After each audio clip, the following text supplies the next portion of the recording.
وعملوا الصالحات أن لهم تجري من تحتها الأنهار যে জান্নাতের তলদেশে নহর প্রবাহিত কুল্লামা রুজিকু মিনহা মিন থামারাতির রিজকা ওই জান্নাতের মধ্যে খাদ্যের ব্যবস্থা ওয়ালাহুম ফিহা আজওয়াজুম মুতাহহারা হুম ফিহা খালিদুন তৃতীয় নম্বরে ওইখানে হুরদের আল্লাহ রাব্বুল আলামিন নেককার বিবি তার মানে হুর পরীদের আল্লাহ পাক ব্যবস্থা করে দিবেন জোরে বলুন সুবহানাল্লাহ আর পৃথিবীর সমস্ত মানুষের এই তিন বস্তুর উপরে বেশি লোভ একটা দুনিয়ার সব মানুষের মনের ভিতরে একটা চাহিদা এটা আমার কথা না আল্লাহর কালামের কথা তাফসীরে কুরতুবী ইমাম কুরতুবী রাহমাতুল্লাহ লিখেছেন তাফসীরে কবির ইমাম ফখরুদ্দিন রাজি রাহমাতুল্লাহ লিখেছেন তাফসীরে মজহুরি আল্লামা সানাউল্লাহ পানিপতি লিখেছেন প্রত্যেক তাফসীরের মধ্যে একই বর্ণনা আছে পৃথিবীর সব মানুষের মনে তিনটা লোভ বেশি কয়টা লোভ তিনটা এক নম্বরে আমি যদি একটা সুন্দর করে ঘর সাজাইতে পারতাম কথা ঠিক না ঠিক আমার থাকা মেলা আমার জীবন যাপনের জন্য একটা সুন্দর ঘরের প্রয়োজন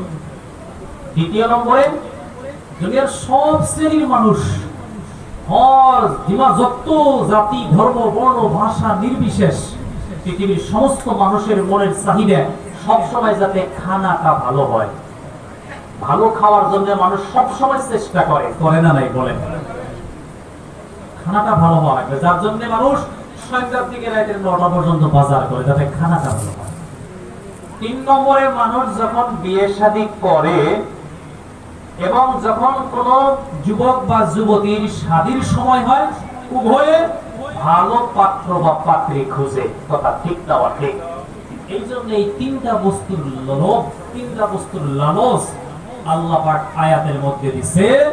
যে এই সমস্ত এই তিনটা বস্তু যদি কেউ পুরা করতে চাও দুনিয়াতে হবে না আপনি একটা সুন্দর করে ঘর সাজছেন অন্য একজনে আপনার চাইতে আরো ভরে ফ্রান্সে কিভাবে ঘর দেয় আপনার থেকে বেশি তাই ওইরকম ফ্রান্স ক্যাটিং একটা ঘর দিয়ে বসে আছে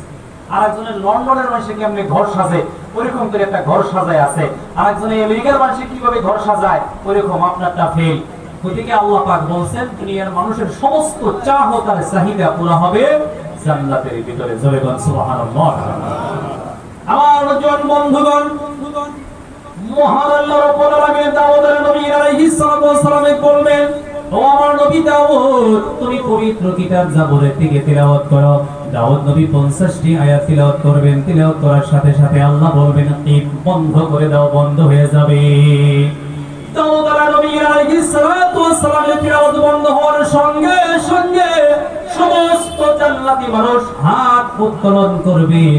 মহান আল্লাহ রাব্বুল আলামিন বলবেন ও জান্নাতীরা তোমাদের আজকে জান্নাতের মধ্যে কি দাবি সমস্ত জান্নাতি মানুষগুলো বলবে রব্বুল আলামিন আল্লাহ আজকে এই জান্নাতের ভিতরে আমাদের দ্বিতীয় নম্বর আরো একটা দাবি আছে আল্লাহ সেই দাবিটা হইল আমরা আমাদের আখেরি জামানার নবীর মুখে পবিত্র কোরআনের তিলাওয়াত শুনবো সুবহানাল্লাহ আল্লাহ রাব্বুল আলামিন তখন প্রিয় নবী সাল্লাল্লাহু আলাইহি সাল্লামকে বলবেন ও আমার প্রিয় নবী মুহাম্মদ রাসূলুল্লাহ সাল্লাল্লাহু আলাইহি সাল্লাম আপনি পবিত্র জান্নাতের ভিতরে পবিত্র কোরআন থেকে তেলাওয়াত করুন প্রিয় নবী সাল্লাল্লাহু আলাইহি সাল্লাম তখন সূরা ইয়াসিনের তেলাওয়াত করবে সূরা ইয়াসিন মক্কাতে নাযিল হয়েছে এখানে 5টা রুকু আছে 83টা আয়াত আছে প্রিয় নবী সাল্লাল্লাহু আলাইহি সাল্লাম পড়তে সূরা ইয়াসিনের যে সময় শেষ আয়াত তেলাওয়াত করবেন ফাসুবহানাল্লাযী বিয়াদিহি মালাকুতু কুল্লি শাইইন ওয়া ইলাইহি তুরজাউন আল্লাহ রাব্বুল আলামিন ঘোষণা করে দিবেন ও আমার আখেরি জামানার নবী আপনি বন্ধ করে দেন আল্লাহ পাক পরওয়ারদিগার আলামের অর্ডার হবে প্রিয় নবী সাল্লাল্লাহু আলাইহি সাল্লাম তেলাওয়াত বন্ধ করে দিবেন প্রিয় নবী সাল্লাল্লাহু আলাইহি সাল্লাম তেলাওয়াত বন্ধ করার সঙ্গে সঙ্গে হাদিস শরীফ প্রমাণ সমস্ত জান্নাতি মানুষগুলি দুইটা করে হাত উত্তোলন করে দেখাবেন আল্লাহ রাব্বুল আলামিনকে আল্লাহ রাব্বুল আলামিন বলবেন ও জান্নাতীরা এখন আমার তোমাদের কি দাবি বিশ্বনবী মুহাম্মদুর রাসূলুল্লাহ সাল্লাল্লাহু আলাইহি সাল্লামের বর্ণনায় সমস্ত জান্নাতি মানুষ বলবে রব্বুল আলামিন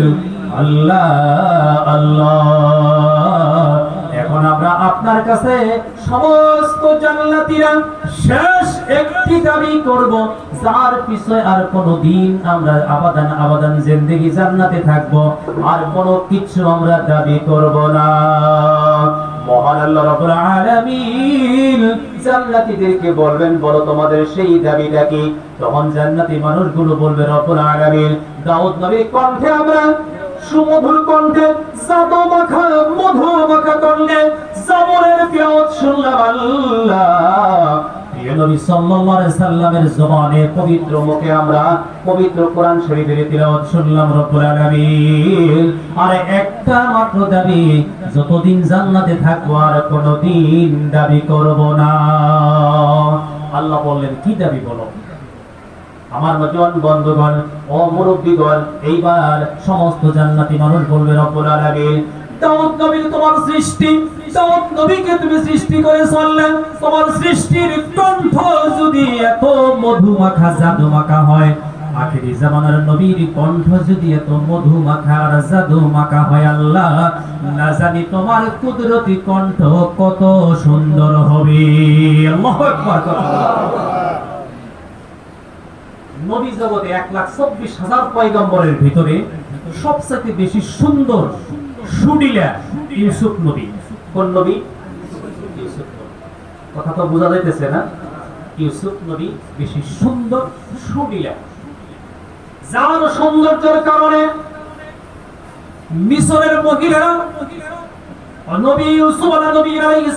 সালামের দিকে তাকাইয়া ওনার চেহারা দেখতে দেখতে, আমার নওজোয়ান বন্ধুগণ, ওনাদের হাতে এক হাতের মধ্যে একটা করে চাকু আর একটা করে আপেল দেওয়া হয়েছিল। বিবি জুলেখা দিয়েছিল, বলে তোমরা তো আমাকে অপবাদ দিয়েছো, একটাবারে ইউসুফের চেহারা তোমরা দেখো কত সুন্দর। ইউসুফকে সম্মুখে বসাইয়া দিলেন আমার নজন বন্ধুগণ, এবং মিশরের সমস্ত মহিলাদের হাতে